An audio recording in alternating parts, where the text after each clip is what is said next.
Today, every Tuesday, we want to kind of come together in the evening and kind of discuss the music business. Everybody, we have artists in the building, right? Artists, is anybody else that's not an artist that just focuses on administrative and business or anything like that? Okay, I want to make sure we touch on it because what I want everybody to kind of understand, as a music consultant, my job is to teach and educate everyone in the music business.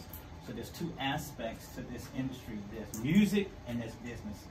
A lot of times people, we fail because we think that music is all about being behind the microphone. That's a small portion. Right? There's a business to what we are doing. And you want to be able to understand the business itself, okay?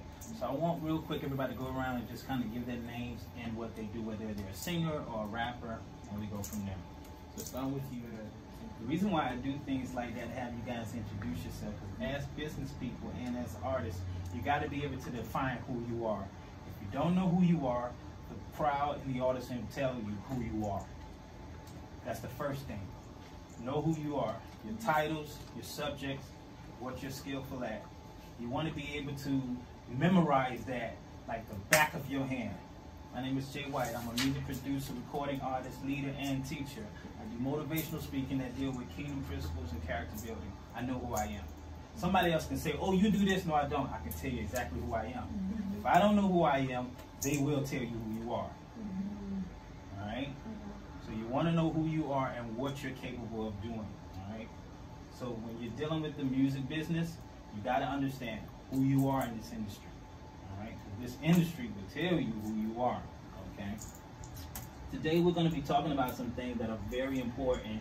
If you missed last week, I think we did an audio we recorded. I'll make sure I get that so everybody can understand what branding is. But today we're going to talk about how to make money, and we're going to talk about songwriting. I think those are the two key things that we want to definitely cover in this industry, because some people may be saying that, hey, I'm sitting at home, it's COVID-19, and we get ready to put out music. How am I finna make money? Well, there is a way that you are able to make a lot of money, but you have to understand how this works, okay? The first thing, the money is in the follow-ups. The money is in the follow-ups. Follow-ups, you guys. All right, your list. If your Facebook, Instagram, and everything shut down, how would you keep up with everybody? By collecting emails. If you got a business, your goal is to get all those Facebook people, Twitter people, Instagram people, get their emails. Because if anything shifts, it gets old, or nobody wants to get back on Facebook like they did MySpace and all these different things, because time changes. What doesn't change is emails. Everybody keeps their emails. They may shut down Facebook, they may shut down Instagram, but the power is in your list of people that you collect in your emails. So if you got a business, or if you're an artist and you got a fan base, you need to be asking your fans, would you send me your email and I'll send you something. When you do videos, you going live, I'm live in the studio, Hey, you guys, why don't you support me by sending me your email? Don't ask for money, send me your email. All right? You want to collect as many emails as you can, okay? All right? The follow-up is with fans. So every day, you need to be creating content. I'm going to show you how to get money by doing these steps. When you collect their emails, and every day you create content. You send them things, encouraging words, inspiring words, create content. Through your videos or whatever it is you're passionate about, whether it's drawing, whether it's doing hair, whatever it is, you're creating content. So whatever your business is or whatever it is that you're doing as an artist, you don't have to say anything about your music. Create content that allows you to talk with them about things that they're passionate about and things you're passionate about. And you communicate with them through emails. It's okay to talk to people through Facebook and Instagram. Emails is the key thing. One thing I love about Google and Gmail now is the fact that you can send an email out to it. Like whenever I have a new song on my SoundCloud, I have 1,300 people that I can send an email to, and all of them get it at the same time. I can already predict how many downloads I got. because that one email goes out to 1,300 people at the same time. On Facebook, you can't do that. You got to pay and have to boost it in order for people to see your stuff that you made.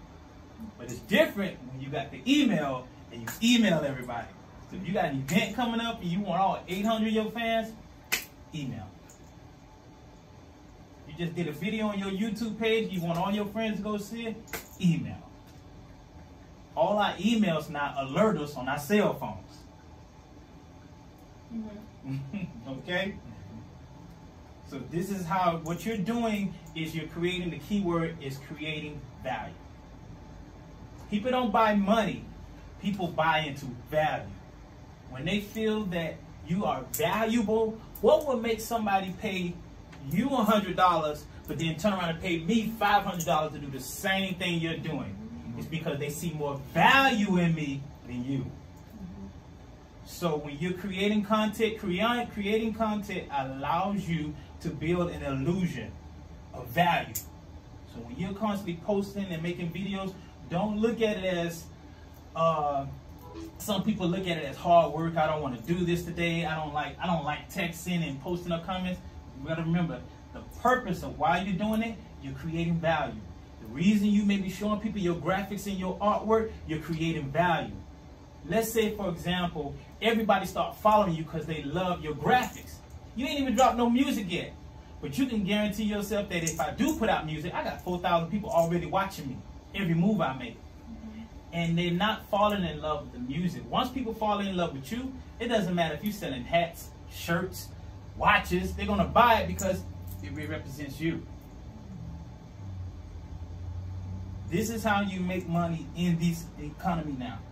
It's by you now are the company. You are, as an artist, you're the business. You got to think like a business owner. Back in the days when record labels used to have artists, they used to market them and put music out and put pictures out and do all this promoting. And all the artists did was get on the microphone and rap and sing. That's all the artists had to do. The tables are turned. People can get your music for free. The tables are turned. You can't just put music out and nobody never seen you before. So now they're saying, okay, in order for you to make money, you got to be able to relate to people. You got to be able to relate to people, and that's through your creating content. So whatever you're passionate about, whether it's doing hair, whether it's graphics, whether it's writing music, create the content and follow up. If somebody go on my video, I posted up a video today, and tonight, once I get home, I made a video. If anybody say, hey, thank you for what you said, hey, I like with that statement, I reply to everybody. When you do that, you know what that makes them feel? That makes them feel like special. He took time out of his day to say, I appreciate what you said, or I respond to a statement they said.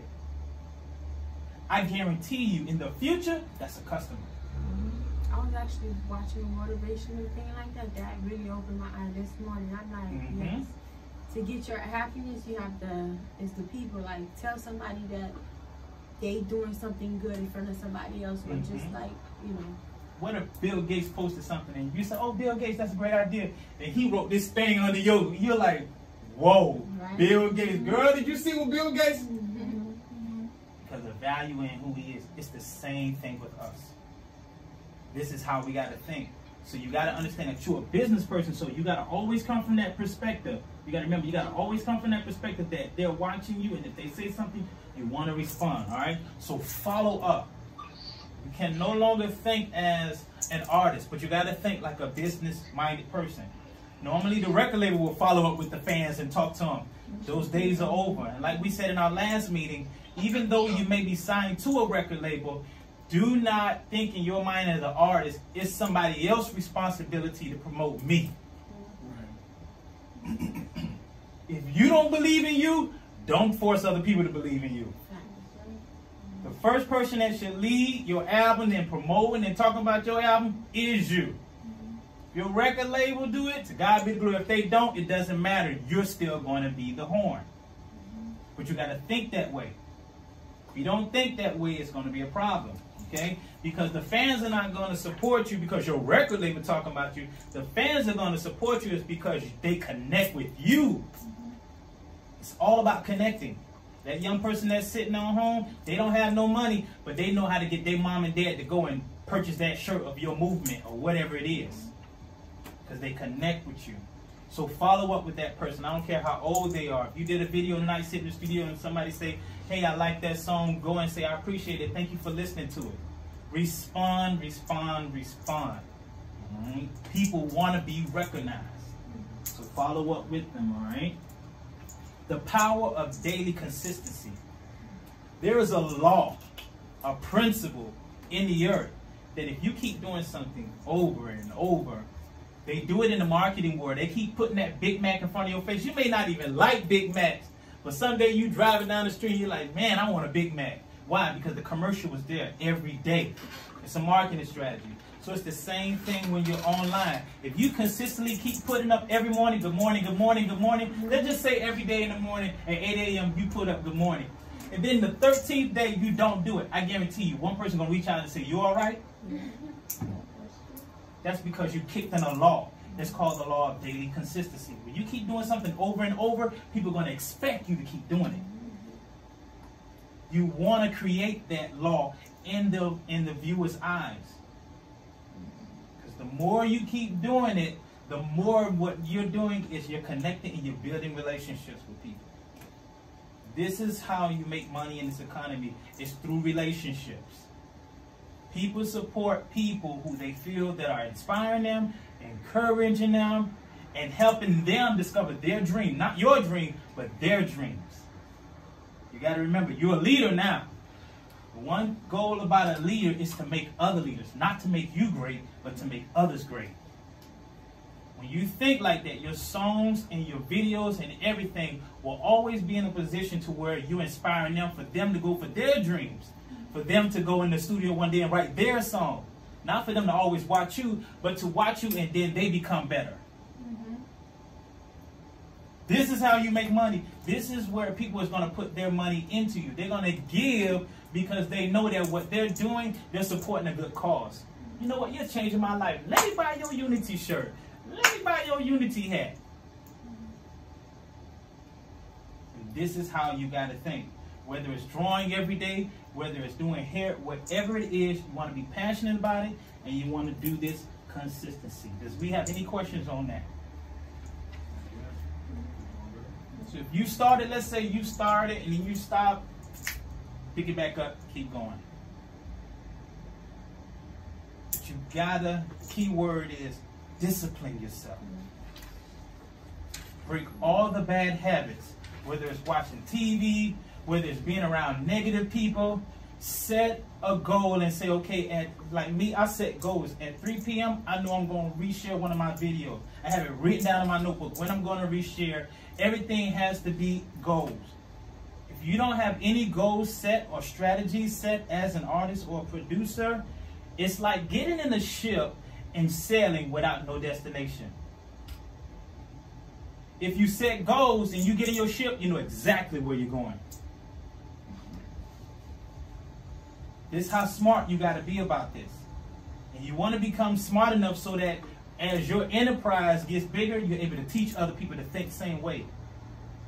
Because even though you're doing all these different things, the more you inspire and help other people, you're able to delegate certain things. So now I can get back and maybe I can start writing music now, or maybe I can focus on this now. All right? So you want to think that way, okay? All right, let's go on to the last part here, songwriting strategies. One of my favorite parts here, songwriting strategies, okay? How to write songs is the first thing. We want to know the principles. I want to make sure everybody understand. There are principles and laws of writing songs, okay? We have a verse, we have a chorus, we have a hook, we have bridges, we have what we call a vamp, we also have intros, and we have outros. Okay, so but one thing I know, even though there are different elements of writing songs, there is no set law. So you don't have to do an intro on the song. You don't have to do an outro on the song. Every song you create don't have to be a bridge. I get so tired when I hear an album and every song is a verse, chorus, verse, chorus, verse, chorus. And they do it like that through all the records. And I'm like, are you kidding me? You don't have to stay in the box. You could do a song and say, you know what, I don't want a chorus, I just want a verse. So it's really up to the writer. So the main thing you want to do before you write in of the song is know your purpose. Purpose gives you direction. How to write a song? Know your purpose. If you don't have a purpose, then what happens is you'll get song blocked. I call that the spirit of fear. Song block. You need to know your purpose. How you write a song, you need to know the purpose. There are different elements, and I hope you all know them. It's intro, verse, chorus, bridge, vamp, outro, hook. There are different elements, but you need to have a guidance of knowing what's the purpose of this song. Another thing I want to help you guys when it comes to inspiring your music, make sure you choose tracks that cause you to pull. It pulls something out of you. Don't stop grabbing beats that don't allow you to really stretch your gift. Some tracks, you know, it start off good, then it's like, let go and go to another record. The worst thing you can do is stay there and try to make yourself. And see, you got to understand, we're gospel artists. So the worst thing you want to do is manufacture a word. It's like giving fake news. It's news, but it's fake. It's like you can sing a song, but it ain't really you. And you just put that rhyme in there just to make, you're like, why do you say little and like that? Even though it rhyme, I'm like, really? You really want to say that? So then stop writing. You need to always write from your passion, from your strength. All right? So you always want to make sure you choose tracks that allow. Remember, music is a spirit. Even the beats that you hear on YouTube, make sure it's something that causes you to inspire you to write. Choose tracks that allow you to flow. That's where you want to go too. All right? Especially when you're choosing tracks. Most of the tracks that we get are from YouTube and things like that. So choose music that inspires you to speak. All right? Choose music that inspires you to speak, okay? All right? Now, what I want to make sure you understand, when it comes to songwriting, a lot of times we say we have song block, right? We all get song blocks. We don't know where to go with it and everything. There's nothing wrong with grabbing a concordance. There's nothing wrong with grabbing a dictionary. There's nothing wrong looking up certain subjects to understand what you're talking about. A lot of times we depend on just coming up with something in our head, but remember, the only thing that's in your head is what you put in your head. So if you don't know it, there's nothing wrong with researching. So that means songwriters should be knowledgeable people. So you need to be reading books, you need to be watching things, understanding particular subjects. If you don't know anything about police brutality, find books, find videos, and read about it. You're a songwriter. You should do the knowledge first before speaking on something, because you could be way off. Alright? So you want to be knowledgeable about whatever you're speaking about. And always, it's very good to come from your passion, be relate. When people feel that you can relate to you, you can relate to them, they will communicate and support what you're doing. So we're talking about songwriting, and you want to be able to relate to the people, and the people relate to you. Because if you connect with them, they're going to support you. They're going to support you because of your movement. All right? They're going to support you because of your movement. All right? Here's another strategy for songwriting. Multiple writers' perspective. When you're writing songs, you can come from the first party, the second party, and the third party. Most people write from the party. Remember, when you're talking to somebody, you could be writing from the point that I'm talking to you, or you could write from the point you're talking to me, or you could write from the point of the person standing on the outside watching these two talking. Stop always writing like this toward the people. Always have different perspective. Always. Because what you're doing when you write that way, you're really bringing, how you say the word, entertainment.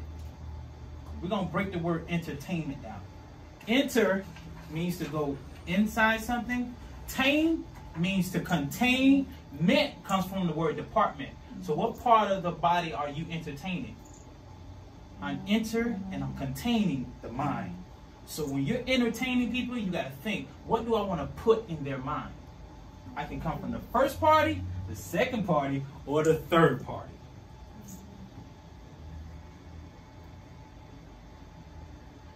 Learn and and allow yourself to write in multiple writers' perspectives.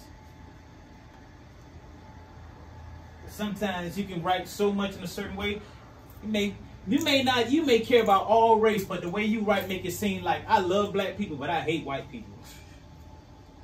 You got to think about it. So when you write from different perspectives, it shows the key word. As artists, we're growing. The key thing that'll show that you're growing is called balance. Balance. As a songwriter, you want to show balance.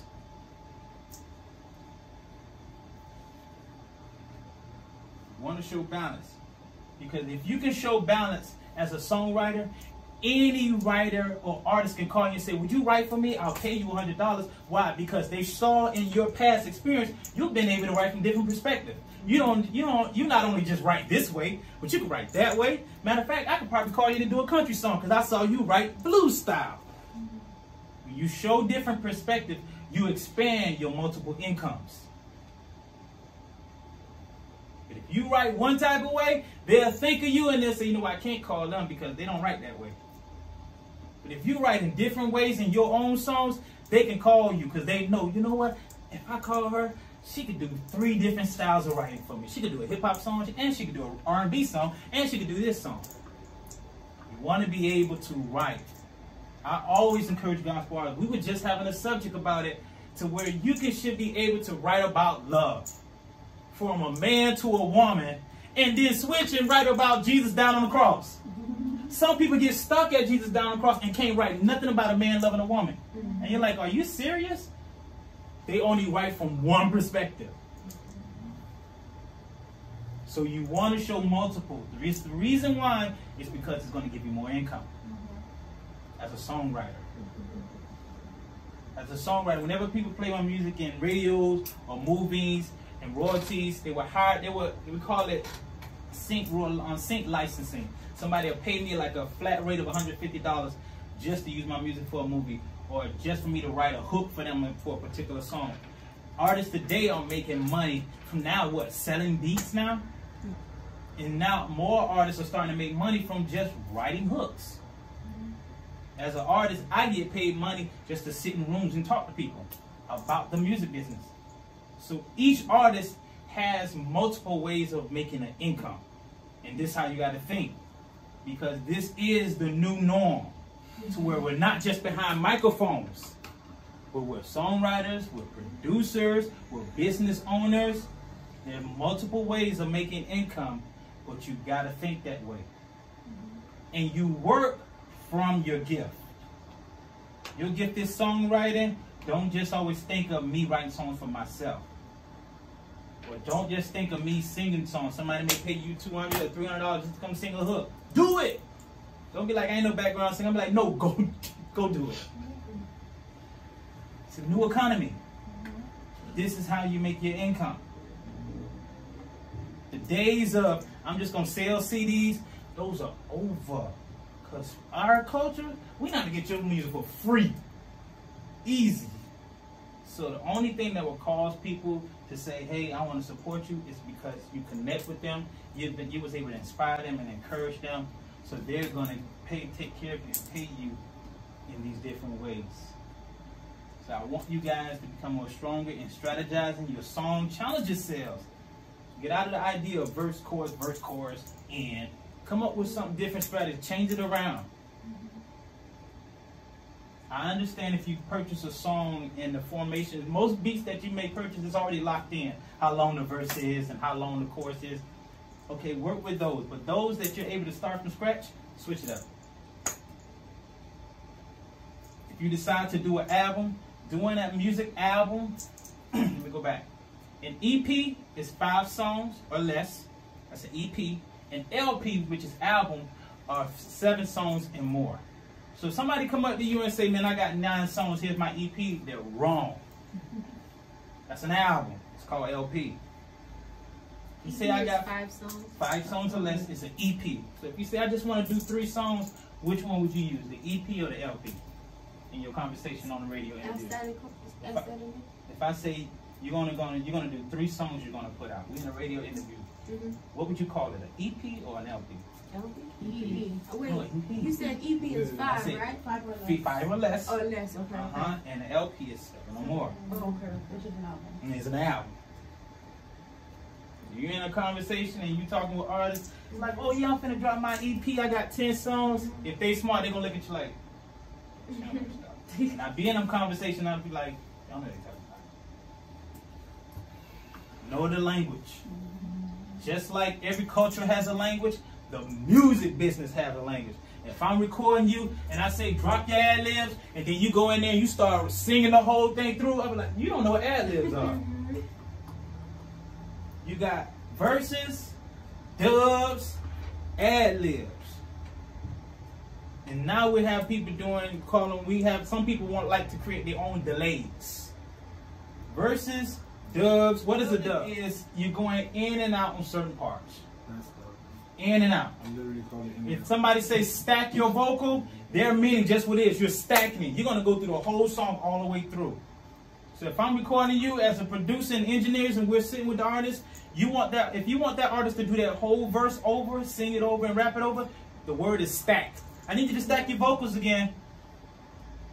If you say, hey, I need you to dub it, as a rapper, we should know, okay, you want me to come in and out on certain parts.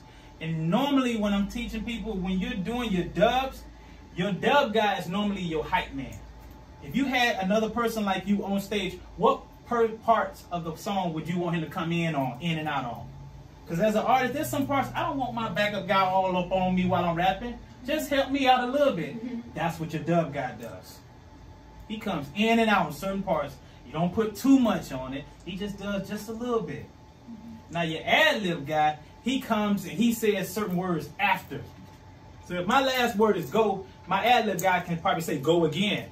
Or he may say a phrase that's related to the word go. Step forward. I could be rapping, my last word is go, then my ad-lib guy say step forward. He's ad-lib. That's what it is. It's adding a lib. So you want to know the language. Because when we're in the studio, that's the only language I'm going to use. So your ears can know, okay, when we're in the studio, oh, he wants me to do this. He wants me to do that. Your verse, your dub, your ad-libs. This is all involved. Because as a songwriter, when you're in the studio and you're working with artists, you're going to have to tell them that. Because I can't see what's in your mind. And words, you know what words are. Words are silent thoughts. The only way I can know what's on your mind is by your words. That's why God said, I speak. But it came from his thoughts. So you got to understand the same thing when you're writing songs. We're reading your mind when you're writing lyrics. So the question is, where do you want to take me? And that's how you want to be as a songwriter. That's how you want to be as a producer in the studio. I'm going to give you these words. I need you to do this, add this, dub this, do this over. What did you say delays was again? Delays is repeating words. Delays is what it is. You just repeat the word. There's an effect that we have in the studio. It's called a delay. It creates it for you. But sometimes, as an artist like myself, I like to create my own delays. I like the energy. It's a certain energy I want to put on it versus the actual plug-in creating it. Okay. And stack vocals is just... Stacking vocals is actually going through the whole track, all the way through. Going through that whole verse on top of it, the same exact way. Just think of a box being stacked on top of another box. But that's what that vocal is going to sound like. So if you're looking for that sound, it's going to sound stacked. And sometimes some artists want particular songs. I record rappers like that a lot. They like their vocals stacked. But if you listen to the radio now, majority of songs, it's just one clean vocal. Like if you listen to Drake or any of them type of radio records, all their vocals is like they just went one through. It's a certain mic that they're using, but it's like one take. It's just one take. It's like a vocal sitting on air. So the idea of stacking all the way, you know, most artists, most professional artists are really not recording like that. But there is no, how you say, set law to where you gotta. If you want to stack your vocal, go ahead and stack it. It's what you want. That's the key thing. It's what you want. There's no rule to this. I don't want to make you feel like, oh, I got to do it in one vocal. No, you don't. It's up to the purpose. What was your purpose from the beginning of the record? You wanted to stack it, then you stack it. some people like there's a sound that it does, like if it's like a group or like a orchestra, they'll stack it up to give that extra boost. So what you're trying to do is a particular goal. Your purpose and your goal helps you when it comes to creating those songs. All right. So as a producer and an artist, you want to work together, but before you even start the record, it's like, hey, what's the purpose? What's the goal? Because once we get that, then it allows us to start building from there where we're going with this. So don't do anything. I don't want any of you all to do any moves from this point on without setting goals. Treat your recording sessions like a project. Know where you're going to stand, your ad-libs, have a sense of direction. Stop going into recording sessions blind. The idea of freestyling, that sounds good. But the problem is that when you're freestyling and you have no direction, it's like somebody dropping you off with no map. So there's nothing wrong with having a plan. If you want to change directions, that's fine. But at least you got something to work with. Any thoughts on that and strategies, songwriting, and comments? I totally agree with you as far as with the freestyling part. It does sound cool. I mean, there was a little error where everybody was freestyling and stuff. But if you want like content that with value, I believe you gotta strategize and write it out. Than to just go in there blind, because you may or you miss or you might miss or hit. You know? And that's not really 100%. You don't control that. So even with writing songs, and sometimes I get with artists and we start from scratch to where we're making a beat, we're creating a song and things like that. Those times are where it's purposely planned that we're going to create together. That's different. You know what I'm saying? When you're in a position you create, because you remember all of us are spiritual people, so we're creating from a particular atmosphere. And that's what music does. When you're a student inside the studio, you're in an atmosphere. So you want to make sure that you're spiritually and mentally together. Because whatever's in you is going to come out of you. And that's something I learned a lot in the secular world. They used to get real high and all the lyrics and stuff based on drugs. That's all you do. So we're the opposite of that. That means that the Holy Ghost, the Holy Spirit is inspiring us to do what we do. So you want to be in a position to where whatever's coming out of me, I want to make sure it's the right thing. You know what I mean? So it's real. Music is a spiritual thing. And the minute you think it's just music, you're going to be in a whole lot of trouble, because your music may be labeled gospel, but when people hear it, it may cause them to do something that ain't right. It's because of the spirit that was in the music.